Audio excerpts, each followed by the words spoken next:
Welcome to the Garage Gym Athlete Podcast, where we talk about fitness, health, and anything to help you become the most optimal human beings. Let's dive into it. All right, ladies and gentlemen, welcome to the Garage Gym Athlete Podcast. Jerred Moon here with Joe Courtney. What's up, Joe? What are you doing, man? I'm doing great. We are doing a lot of different things today.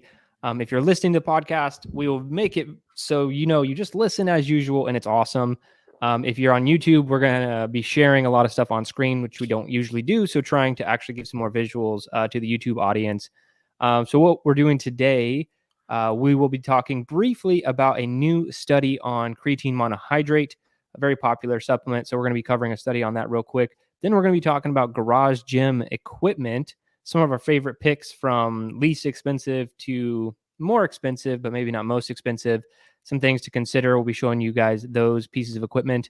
And then we're going to round it out with just some general updates. But my update is really cool. It's how I increased my HRV by 36%. And this has been consistently over the last month. So I wouldn't come here reporting, hey, I increased my HRV by 36% if I'd only done it for like 3 days. That's dumb. I've done it consecutive on an average HRV basis. And I know a lot of people want to know how to increase their HRV. And I did this completely on accident. So we'll be talking about that at the end. But let's jump into the creatine monohydrate study. So let me pull that up. So the name of the study is Effects of Creatine Monohydrate on Endurance Performance in a Trained Population, a Systematic Review and Meta-Analysis. And this one was done in 2023, May 2023. I mean, March, May. It's got both dates on there. Anyway, super fresh, super fresh. We normally are looking at things in 2022. So as you know, systematic review, meta-analysis, these are, they sit on top of the of the hierarchy of literature, right? Because they're looking at study. It's a study of studies. And this one, they looked at 13 different studies, I think was the total inclusion, met the inclusion criteria, and it was over 277 participants.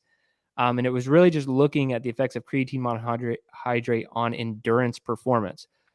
So we know like creatine is effective, right? We know it's effective for increasing muscle size just through forcing more water into the muscle. Like it makes you bigger, thicker, whatever you want to call it. Makes you stronger. It makes you more powerful. And there's a lot of research that it even has a lot of cognitive benefits, a lot of great reasons to take creatine. It's safe, it's effective. But where, there's a lot of literature, but where we don't know as much about is endurance. And specifically, I'll just cut straight to the chase here. They didn't find out a lot of stuff here, like nothing beneficial. It says creatine monohydrate supplementation was shown to be ineffective on endurance performance in a trained population. So that's the short of it. What were your thoughts on this study, Joe? I was kind of surprised at the outcome. I thought it would have at least some small benefit. And maybe it might take looking into individual studies of how they actually examine people's performance benefit or what they were exactly doing. And, I guess and even what kind of athletes they were testing. Like if you're just giving these to endurance athletes, then they might not have any killer benefit because creatine is there to improve lean mass, not exactly your cardiovascular or anything like that. So if you only have people that are training endurance, then you're not really supporting lean mass. But if you have a concurrent training person that is actually supporting lean mass by doing resistance training and all of that, maybe there might be some. So I think this one, I had more of like things to talk about, anecdotal stuff to take away than what it actually came out with. But I was sort of surprised at the analysis of it. And I mean, they looked at all these studies that came out with the same, of that it was either null or some of them had like a negative effect, but the negative effect was not really that negative. Yeah, So yeah. And I wonder, they didn't get too far into like the mechanisms behind it, but the fact of the matter is, like, if you are a serious endurance athlete, weight is a problem. Like, you don't want to be 20 pounds heavier going into an Ironman triathlon or a bike race or a marathon. And, you just don't want to be heavier. And I wonder if that has something to do with it, because typically creatine is giving you usable mass. Like if you gain 10 or 15 pounds taking creatine, which that might seem like a lot for some people, but that's what seems to happen to me. Like I've talked about being a creatine like hyper responder, like my body just really responds to it. That's why I don't always take it, because I just I gain a lot when I'm on creatine. But that would suck to just be like gain 15 pounds and go to run, but it's normally usable mass, but it's usable in like what you're talking about, like concurrent training. It's usable in the gym if I want to jump, lift, run, throw, those kind of things. But yeah, if I'm going to run, uh, 20 miles, 26 miles, maybe not as useful. Maybe, and you talked about the results being kind of like kind of a wash, right? Like for endurance athletes, like maybe that's it. Maybe it's increasing a lot of like muscular strength power benefits, but it's offset just by the increase in mass that you're having to carry for a long duration race. That's just my 2 cents on it. I think that might be part of the issue. Yeah. So I think takeaways for me for the study is if you're going into like a endurance training season, like where you have multiple events that you actually want to train for, get better for, and your most of your focus is on your endurance training, then creatine's probably not is not going to do anything for you. There's no point. But if you are preparing for a event or two events, and you are because we actually have a ton of athletes that do this.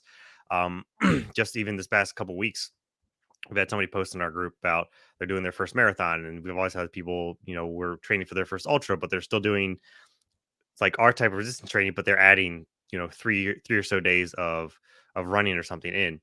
I think creatine could be a good option for those people because they are challenging themselves to do one or two events to do good on in them, but they're probably just going to come right back to training, doing concurrent training and resistance training. So they don't, you don't, so it would be a way to maintain the mass that you might have and not really make you suffer too much afterwards.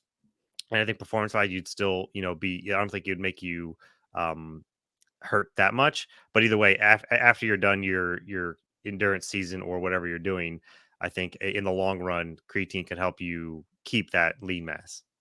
Yeah. I think for just garage gym athletes in general, I think creatine monohydrate is a great supplement that you can take. I don't think that you have to take that much or take it all the time.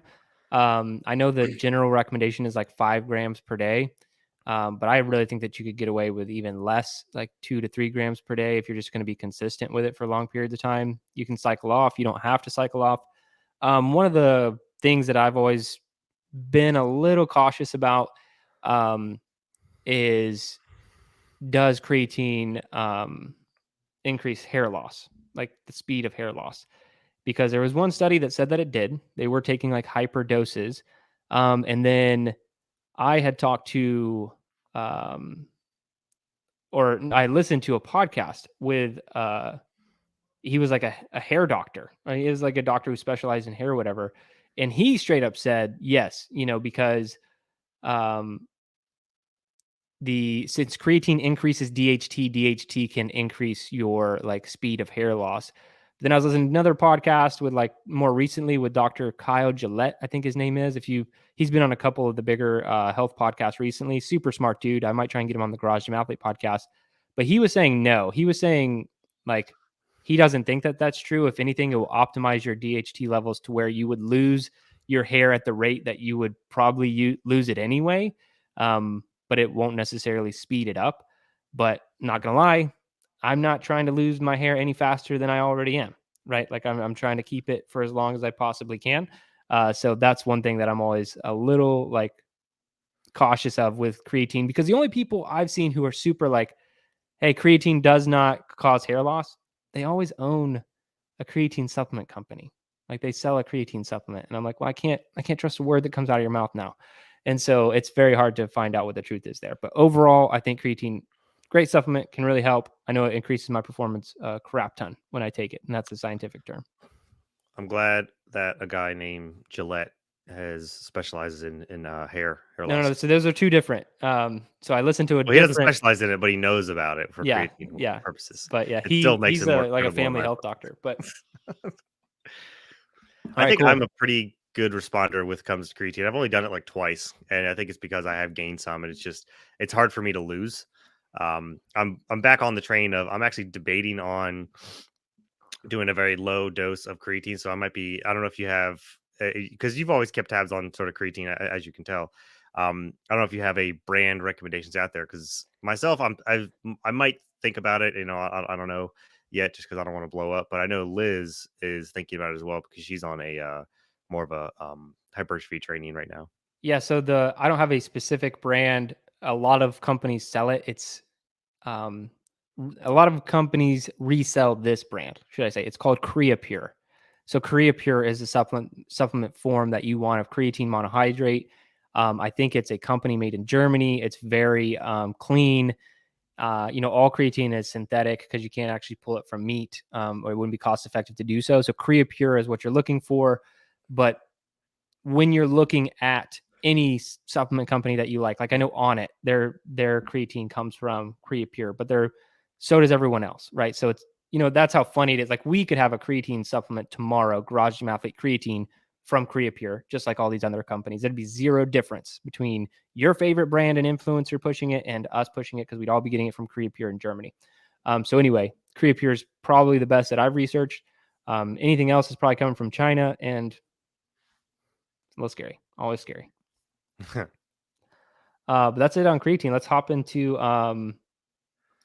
some equipment. So we're going to be talking about a very inexpensive piece of garage gym equipment and a more expensive piece of garage gym equipment, some of our favorite purchases over the years. And I can go first. You want me to start with least expensive or most expensive, Joe? Yeah, we'll go least. Least expensive. Okay. This is by far my favorite piece of garage gym equipment I've purchased. The Condor Century plate carrier. So I bought it from Rogue Fitness. You can buy it from their website too. And I have the what's the other one called? Tactical. What's it called? I don't know. The one everyone has, right? Hold on, I'm gonna look it up. Weight vest. I also have the Condors. We have two of Oh, them. the 511 TacTech plate carrier. That's the one everyone wants. It's $215. The main one. I feel like that's even gone up. It has 5 stars, 453 ratings on Rogue. And just to, rehash some of my history, I've done Murph like 300 times now or something. I prefer the Condor Century. And now it doesn't line up to perfectly 20 pounds. If you buy the Rogue plate carriers, you have to buy specific ones to make it, because there's like a slight weight difference, like a pound weight difference between the Condor Century and the 511. And so you have to take that into account. If you want to be real strict with Murph and make sure you have 20 pounds, you have to add a little bit of extra weight to the Condor Century. But it just is actually a little bit more comfortable to me for doing the workout, and especially for running. I feel like the 511 is something I would want to wear if I'm trying not to get shot, for sure. Like it's very, like it really hugs the body and covers like a majority of you. But I don't like that for doing Murph. And this one rides a little bit higher. It frees up your abdomen a little bit more so you can breathe a little bit better. So I'm a huge fan of the Condor Century plate carrier. And yeah, it comes in at $51.95 without plates. And you can throw in your own weight plates in there. You could throw a 10-pound weight if you have like metal 10 pounders on the front and back. I've done it. It's pretty simple. Do you have this one? Yeah, we have a black and a tan. Yeah, so do I. They're awesome. Yeah, so this is my favorite one. I think a lot of our athletes prefer it as well. Yeah, I don't know why. I mean, the 511's nice, but again, it's Price, I think like, I why do mean you you need could that much? yeah, like I bought the 511 too, thinking that there was some magic to it, right? Because I was doing Murph so much, I was like, okay, this one is gonna like increase my performance because I'm gonna be able to breathe better or move better or run easier. And none of those things were true. They were all the opposite was true. And I'm not here to bash on 511. Like it's a good vest and all. I like this one slightly better, and it's super cheap. And I love weight vests in general for doing all sorts of crap. Like you can make ring rows a little bit more challenging. Like if you want to get good at pull-ups, you can just do pull-ups. Like say you can already do some pull-ups, but sometimes just doing really slow ring rows with a weighted vest, that's a great way to build up some strength. When I took last year, when I took like 6 months off using the barbell, I did no gear, and I was wearing a vest for most of the strength days on body weight stuff. So yeah, it was great. That's awesome. All right, man, let's get yours. What's your You're gonna go inexpensive first. Yeah. This is the brand newest thing that I even bought recently, and that is these Rogue band handles. And they are really awesome because you just loop them around whatever band you have, and it turns it into a handle. And it seems so small and almost like unnecessary, but if you've done a ton of stuff with a band and you go to grab it, like it just doesn't hold right in your Right. fist. It'll start Or to to like collapse on squeeze your your fingers. palms if you're like getting too far out there or something. Like, Yeah, yeah. yeah. So it can fit on any band, loop it through however you want. And I've been using these recently and they're really good because I do like to use bands for all kinds of stuff. Um and they I mean they're pretty cheap. They let's see $30. They're also part of their three ships free thing. I think that's why I got them because I got some t-shirts and I was like, well, I need something else. So I threw one of these on there and yeah, they've been really, really good. So if you do banded stuff, I would recommend them. I mean, I recommend everybody has bands in the garage because they're so good to do. And we've talked about way in the past of the what is the bands that we would get for our shoulders? Crossover Symmetry. Yeah. And those are really expensive, Crossover Symmetry. And you have to buy each individual band. And I still have my two bands of Crossover Symmetry. They're fantastic, but you can't really adjust the resistance of them as much. But if you just get these handles, this is a cheap way to kind of engineer that because like the other day I forgot I was doing something last week and clipped them to the same band and all I did was I either had it at full length or I stepped on the band, and that just shortened it even more, and then that created more resistance. And I was doing the same exercise or two different exercises with the same band, and that's all I had to do for it. So really versatile. So taking up, especially for space or travel, like if you take like two Oh bands yeah. with you and these handles, like that'd be fantastic for travel or anything. The Rogue band handle. So how do you get the handle, or how do you get the band on there? Does it like pop off? Does the handle pop Yeah, I'm off? surprised they don't even They're show it gonna on show you how here it because works. like Yeah. because I got it. I'm like, okay, how the hell is this thing gonna work? Do I have to unscrew it? But if you look in this center thing, this line Okay. is it comes detached. So on so I'll move this. It's like this, but if you look out on the side, it just opens like this. Okay. So they sort of overlap. So where that cross was, they sort of overlap like this. And if the handle's down here, the arch is it just kind of opens like that, and then you just slide it in, and then it overlaps and kind of hooks together. I gotcha. There's nothing that snaps or nothing like that. It's just on a spring on the inside, and it just closes. Well, here, pull it back up. Does it? Because I was noticing. So yeah, $55 for the pair, $29 for one. Very Yeah, inexpensive as so far as there's garage gym equipment goes. But 11 reviews, 3.5. I mean, I feel like that's a little low. You have any complaints? Any not problems with yet. it? I don't know why it's the. I haven't read any of the reviews. I will say my biggest complaint is so when you buy this, I guess that I didn't read too much is that I see two handles, and so you go add, but it's you only add Yeah. a single handle, so you have to add the pair of handles. I So did the that same got thing me when I bought the SBD knee sleeves. And also because of the price, I forgot what the knee sleeves cost, but they were like, it was like $65 or something. I was like, this is definitely for a pair. And then I get one knee sleeve in the mail. And I was like, why would you only sell one anyway? Who wants one knee sleeve? So yeah, I made that mistake before. 100%. so this person said the spring load of the handle is a downside because I guess if you don't have the band at the center, if depending on how you're pulling it, it can spring open. But I haven't had that. If like so, I guess because they open right here, I guess if the band goes off to the side, then it can spring open. But like you just keep the band in the center. Like okay, I guess that's fine. Oh, one Good for one that. star down there from Kevin 14 in Seattle. He's not a See, fan. opens with certain movements. I wonder how violent that would be though. If you got a lot of tension on the band and the band just pops out, Yeah, you're getting thrown around the garage gym. I mean, an alternative to that, you can get those little tiny Velcro straps. Like they have those straps for like cords. Like like a lot of times Oh yeah, cords yeah. chargers come with it. Just get a Velcro strap to put it on there if you really want to add extra security to your bands. That's a good purchase. I think I might actually buy those because and just so everybody knows, I know we're reviewing Rogue and like whatever. There's no affiliation here. We don't have any kind of My next um one is not. It's actually a competitor. yeah, yeah. So I mean actually my next one will be on Rogue too. I kind of buy from Rogue, but like I can endorse that they do have quality equipment, but they're not paying us to say anything. I'll just say that much. And we're, no discounts or anything. But I'll go next with my more expensive piece, and this isn't even Rogue didn't make it. I just bought it from their website. This is my next purchase. So the Concept 2 bike erg here. This is, I love this piece of equipment.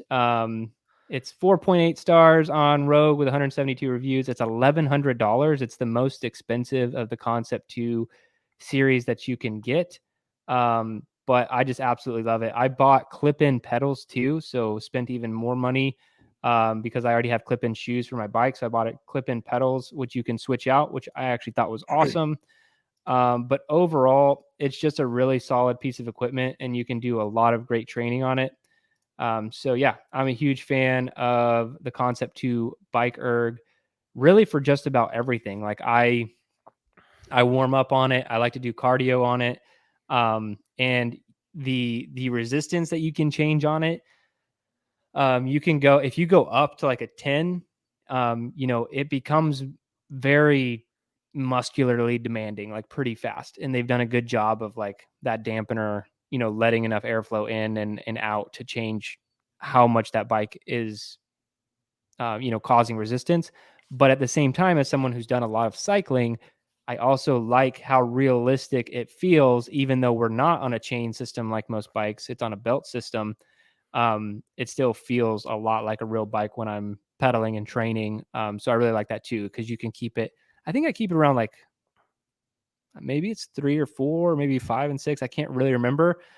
Typically, you're trying to keep it around 80 RPM. I think that's a better like gauge than saying keep it at a 3 or whatever. Like whatever you can kind of consistently keep at around 75, 80 RPM. That's about what you're looking for in conditioning. Like if you go up to 8 and you're like, there's no way in hell I can maintain 80 RPM, then it's too heavy. If you need to go down to like 2, but you can maintain like 80 is like a healthy cadence. So that's what you're looking at. But overall, I've just been a huge fan of this. I love the rollerblade wheels on the front because you can move it just about anywhere. Way better than the crappy ones on the rower that they have that like get stuck on every crack and rock and pebble that you try and take your rower around. But I do have all 3 pieces of the Concept 2 line. I have the ski erg, I have the rower, and I have the Concept 2 bike. And if I had to sell all my other ones, I would, and I would keep this one, even though I like the full body effect of the row. I just love the bike erg. Yeah, I got to use one of those in Bahrain. They got them while I was there, and I would end workouts a lot on them, do my warm ups on them. I really, really do like it. We have a spin bike, and it's a decent quality spin bike, but I plan on selling it and getting the bike erg because I just like the feel of it better, how smooth it is. The monitor, I mean, it's the same concept monitor. One of the best things is the seat adjustment, the Mm-hmm. seat and the handlebar adjustment. It's like the little tiny teeny tiny increments versus like our spin bike, you have to unscrew it and then it's like an inch gap to the next one. And it's like that on the handles, and the handles is just too hard to move. But with those, you can adjust it to the littlest tiny increments. Love that. Our Yeah, and spin bike, I know there's I'll some. hit on that real quick. Like you can go up and down on the handle, and you can go back and forth on the handle, and then the seat can go up and down too. So you can get it very dialed into your very specific like ergonomic like design. Yeah. So what else about your spin bike didn't you like? Yeah, so well, it doesn't have all those adjustments, and I know I didn't. It's like a $300 spin bike, so it's like not bottom of the line, but not definitely not top of the line. There's some really really good ones that I've found in some gyms, but no matter what, all the other spin bikes, like I've had a little bit of issues with them, either getting settled, getting comfort. There's a lot of it's harder to adjust here and there. There's also the resistance knobs. Like whenever you would tighten it, like I feel like I would tighten it and nothing would happen. Then you'd find a spot where it starts to tighten, and then you have like this tiny centimeter of dial space where it's like not tight enough to like too tight to like I have to Right. stand up to Yeah. pedal, and like you have to find this teeny tiny little adjustment. Whereas that like the income like it's the resistance isn't gonna be anything too crazy. Like probably not. I don't know if you put it up at a 10 is like stand up. I almost Hill never climbing. do. Like the Yeah. only time I might do that is if um I'd probably have to be doing like 60-second intervals. Like 30 would be even too short to put it up to 10. Like if I'm trying to get like something really demanding, 30 be too short because it would take 10 seconds just to get your feet like moving at a proper pace. Then you only have 20 seconds to hit the interval hard. But Yeah. 60, if you take those 10 to get up to speed, then it'd be like biking through mud, through for the next 50 seconds. So that's the only time I've probably ever done it. Most of the time you can still do killer intervals. I still kind of want an Airdyne.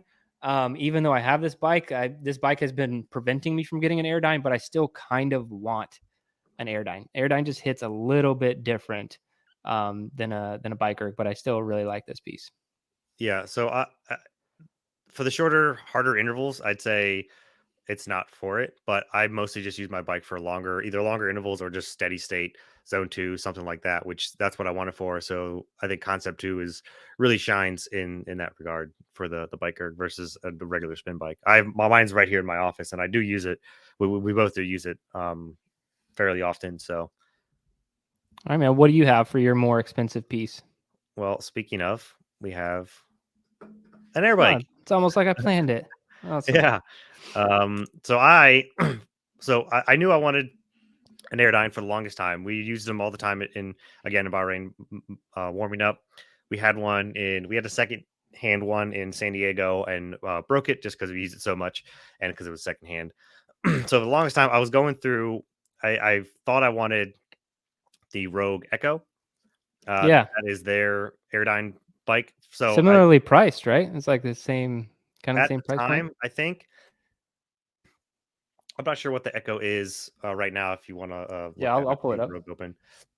So the Raptor bike, it's listed right now as $1,000. I got it for 750, 760. Rogue At that Echo is time, it was 845 right now with free shipping. Dang, I might. okay. So Dang, I just gotta. The free shipping is what gets me because garage gym equipment is expensive to ship, and I don't know if they're always offering free shipping, but man, yeah, also the fact that it's way less expensive than the Raptor. So the Raptor, like I said, I got it for 760, so it was cheaper yeah. than the Echo. And I may have gotten, I think I got free shipping as well. Yeah. Well, I mean, there's free shipping right here. And so I was going back and forth, and I kind of equated them to about the same. It's like, okay, within $100, that's kind of negligible. And I saw just around this time, Coop had a review out for the Raptor, and he reviewed it, and he compared it to the Echo, and everything sounded really really good. It's still like really sturdy, really solid metal. What really sold me was it has a little bit lower of a profile. So like if you've been on the Echo, they are much bigger and a little bit bulkier. Like they are just their frame is a bit bulkier, it's a bit wider. But also coming standard with the fringe bike has these turf tires to move it Those are around, which is massive, man. That's like fantastic. the first thing I noticed when you pull it up. At these, like, if you're just listening right now, it's just imagine an Airdyne bike, but it's got these giant like tractor wheel looking tires on the front of it that you can move this Yeah. thing around with. And that's kind of like if you want to add those into the your own price because you have to add those cost wise for the Echo. So this is great for moving around. We haven't moved it around a ton, but I've wheeled this thing out of my garage just to get out in the sun several times. Super easy. It also comes with a fan guard. So on the you can't really see it on these pictures, but facing you, the fan guard right there, so the Mm-hmm. wind doesn't blow right at you. And I mean, when it's hot, yeah, that might be fine, but it's fairly chilly here. A lot, like low 60s into the 50s. Usually, it's in the 50s when we're working out, and that breeze is not welcome. So the fan Yeah. guard is fantastic, So it comes with a fan and guard. comes with the fan guard, and I mean the water bottle holder. Yeah, If because that all you were those cared things about are that, upgrades on the Echo. I'm pretty sure. Like you can buy the fan yeah, guard, you can buy the wheels, you can buy a water bottle holder. It looks like Fringe is like, we're just gonna add all those things in and charge a little bit more. So yeah, that's starting to make a and little bit of sense now. and it also has a little lip that you can set your phone on top of if you really want to, just if you want to set it on there. So all those little things, I was like, okay, this kind of pushed me over to Fringe, and it is solid. Like the feel of it and how it rides is fantastic. I will 100% compare this to. It's way better than the Assault bike. Assault bike, I think, is the way far bottom three, like not even close to uh, the Raptor or the Echo. So to me, it's a toss up between these two, as in for quality and these extra things that you get. My biggest gripe is their monitor is kind of trash. I Yeah, have it doesn't look great. It looks like one of those monitors like where if you press the screen real hard, like like one of those old oh school like screens from the yeah, because you can 90s. see Yeah. like all the things light up. So Yeah. I got it, and within a month, the up and down button stopped working. And so I contacted them, was like, hey, my buttons already stopped working. I just got this. And they were like, okay, we'll send you a new one. At the time, I guess they had gotten busy or something because they were on back order. So it took like at least another month to get a monitor. I got that monitor. It was like taped on top. I installed it, everything worked, but that after like again 6 weeks broke. So now like none of my buttons down here work. The only thing that works is like the enter button. And sometimes it will randomly like reset. So like when you first put in your batteries or you reset it, it asks you put in your age and then you go do stuff. So I can't even program really intervals anymore on the monitor. I just go, which is whatever. Like I liked doing it for like 30-second and 60-second intervals, and the rest times so they would just be programmed. Not a game changer, not a complete killer. It still works, it still lights up, everything's still fine. So it's still like as I start pedaling, everything will light up. The time, the calories, the distance, that's all great. It's just the buttons stopped working, and it's happened to both of my monitors. So that's the biggest negative, but it's not like a complete deal breaker, game changer. Because even on the Echo, like when I go use it on base, I don't program those intervals as much anymore. Yeah, But it it's still still seems a little bit I frustrating go, though. yeah. But those extras, I mean, there's pros and cons, and knowing the monitor Yeah. situation, I would just keep tabs on yours so that like when you get it, if anybody were to choose to get it, just reach out to Fringe, and they were pretty quick to like replace it. Well, it does sound like you just gave up on the second one. You were like, nah, whatever, I don't care. Yeah, Like, basically. And like it's funny. I don't even know if they must. I don't know if they know it's an issue, but when they replaced the original monitor, like new out of box, they didn't even ask me to send it back. They're just like, here, we'll just send you this one. So maybe they yeah, just have a bunch of junk monitors that they just keep sending out. yeah. I feel like other companies they like send it back once we get it. We'll Yeah, right. like my chili pad broke, and like that was a like a 4 month process. Like because they had to like send me. I don't. It doesn't matter. It took forever, but they had to like verify. They had to try to fix it. They had to verify, and then they finally sent me a new one. But anyway. All right, man. Well, awesome. That's all we'll do on equipment today. Let's round out with some updates. I can kick it off because I did kind of dangle that carrot at the beginning, talking about how I increased my HRV 36%, and no one's gonna like how I did it. So I quit It was drinking something. It was a caffeine. new. Oh, I was I gonna say quit it was a drinking new caffeine.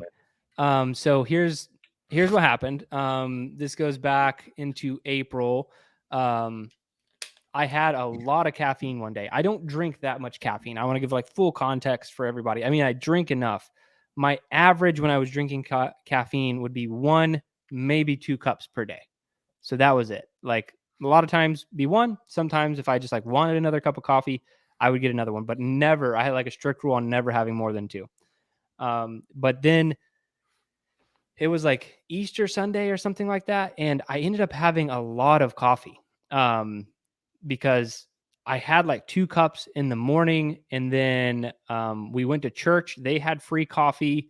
My parents like brought me coffee when they came over to like hang out for the day. And so all in all, I had like 5 or 6 cups of coffee that day, and I felt nothing.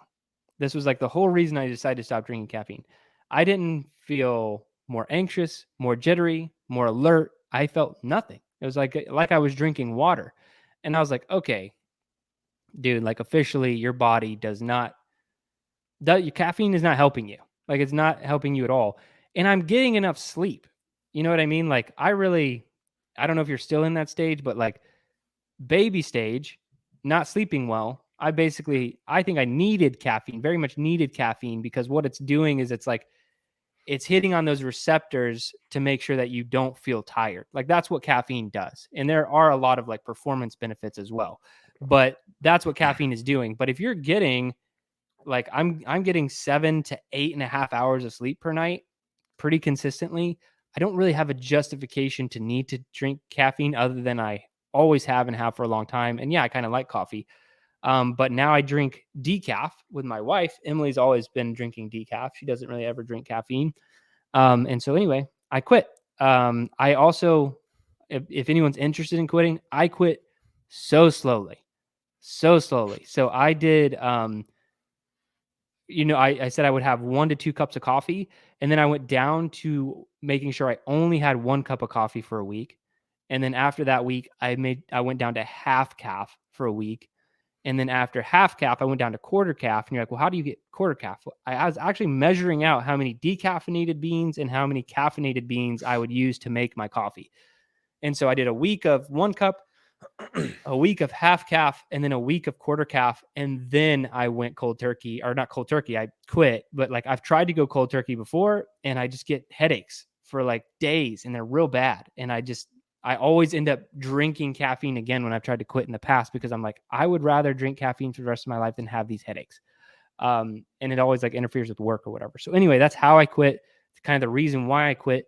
And the complete unexpected thing that I didn't realize would happen, like the Garmin thought I was like doing something different with training, because the Garmin is very different than something like a Whoop. Like a Whoop takes your HRV, and this is honestly what I hate most about the Whoop. It takes your HRV during like the last minute of your deep wave sleep, something like that. They stated on their website. I don't know why they think that's the most accurate measure. Maybe they have some science I haven't seen that backs that up. But I don't like that because I think that it makes for inconsistent measures of HRV. Garmin takes your HRV measurement average over the night. So it'll just be like the whole time you're sleeping, it'll be like, here was your HRV while you were sleeping. And Garmin does like a readiness score now, right? And stuff. And it factors the HRV in there. Anyway, if your HRV goes too high or too low, that's supposed to be a bad thing. Like too low, it's suppressed. You might be overtraining. And then same with too high, if it goes way outside your zone. And so Garmin was like, what's wrong with you? Like your HRV is like way higher than normal. What's going on? But then it's just been that way every single day. It took 2 days after I quit caffeine for my HRV to spike up. And then it's just been consistent for the last month, 36% higher. Yeah, unless the only time it's been down is like I had like 1 or 2 beers on Memorial Day, and that that always screws with my HRV, made it a little bit lower, made it more back to normal, which is funny, like my old like consistent HRV. So if you want to increase your HRV by 36% or more, try quitting some caffeine. I know that it doesn't, the coffee and caffeine doesn't do a ton for me anymore, and I know that if I drink too much of it, I actually get tired. Like I start yawning, Yeah, and also if I drink a ton of caffeine and don't have any water, so I know some people get really jittery or a stomach ache. I just get like tired and start yawning if I have too much caffeine and not enough water, or just too much caffeine in general. And I know that my biggest issue with sleep is that I always have a hard time falling asleep. So I have a hard cutoff time of coffee at noon. So like like I no will more caffeine afternoon. no more caffeine at afternoon. And so there's a lot of times where I would still try and finish my 1 cup of coffee. Usually it's like 16 ounces or so. I think this mug is 12. And lately, I haven't even been finishing like my 12-ounce cup. Like I might have a half or a third of a cup left, and if it's getting close to noon, I just pour it out. So the last couple of weeks, I have been going down just because I haven't been too worried about drinking my entire cup of coffee, and it's fine because I, on those days where I drink less, I think I do fall asleep better. So I've been cutting back, not like completely consciously doing it. I've just been like, okay, whatever. I don't really need or care about that coffee now, but I do like those first couple sips in the morning are still fantastic. It's just after that, I'm just like, okay, I've had my 4 ounces now. Now the rest is just whatever if I finish. So I'd probably be fine if I did without caffeine. I don't know how I feel about decaf. I'm a little bit of a coffee snob when it comes to like taste because of grinding and doing pour over and stuff. Um, but I I'll send you what Emily buys because it's ridiculously expensively stupid decaffeinated coffee. And I say that because like some mornings I won't even drink coffee. She's like, you really just were doing it for the caffeine. I was like, yeah, I like coffee, but like some mornings I'm like, that seems like a waste of time. I'm like, it's not like I don't need that drink today. Like I'm fine. Like a lot of mornings I just don't even drink anything now. I'll have water, but then I'm like, go to my day because I just don't need the caffeine. But I actually love the feeling because that's the only thing that I was addicted to. Like I don't have a sweet tooth, or like I just don't have anything with food that like I just needed to have, or like whatever. I just don't have anything like that with food. The only thing I had to have and was like actually physically dependent on was caffeine. So I'm pretty happy to be off. I don't know if I'll drink it again. My plan was to reset my sensitivity for like 6 months and then maybe bring it back. But now that my HRV increased, I don't know if I will. What's new with you, man? Really nothing. I mean, it's getting into summer. We're about to do some traveling, so I'm gonna have to get creative with some travel workouts. Maybe I might actually take these bands um, with me on the road because we're gonna be gone for 2.5 weeks. And that's a good bit of time. So usually I would just take my running shoes, but maybe I'll take two bands and this handle. Maybe I should order that other handle, see if it'll get here in time so I can have two handles.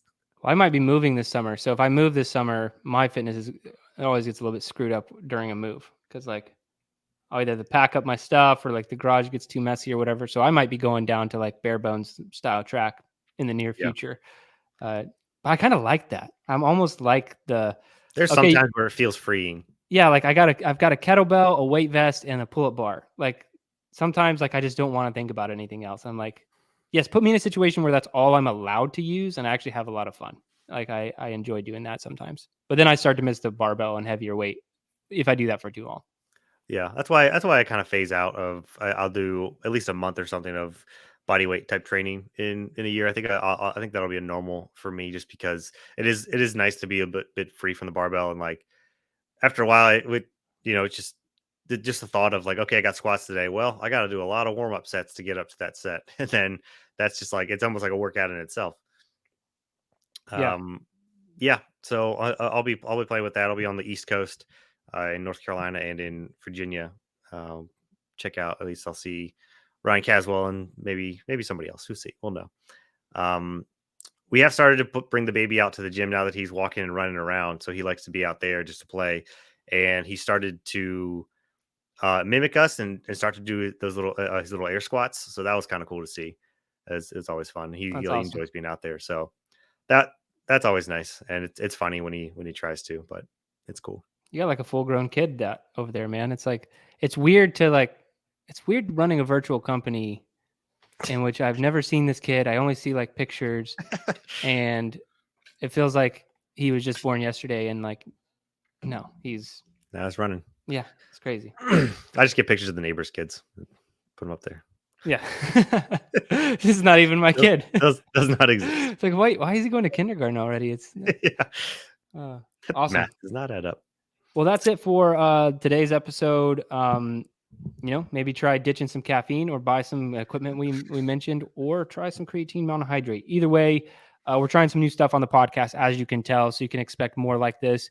Would love your feedback. If you're part of the community, I'd love your feedback in the actual community app. So we use Circle for our community. Let us know what you thought of this podcast. Trying some, just a new format, talking about equipment, things that we don't normally do, and going over the study a little bit faster. Really always listening to your feedback and making adjustments off of it. We just love this stuff. We love training, we love fitness, we love programming, but we want to make sure that the community remains, number one in what we're doing. So you guys just keep us up to date in the community. Let us know if you are a part of the Garage Gym Athlete community. Thank you so much for being engaged and being a part of it. If you want to be a part of what we're doing, the programming, that's what we're best at.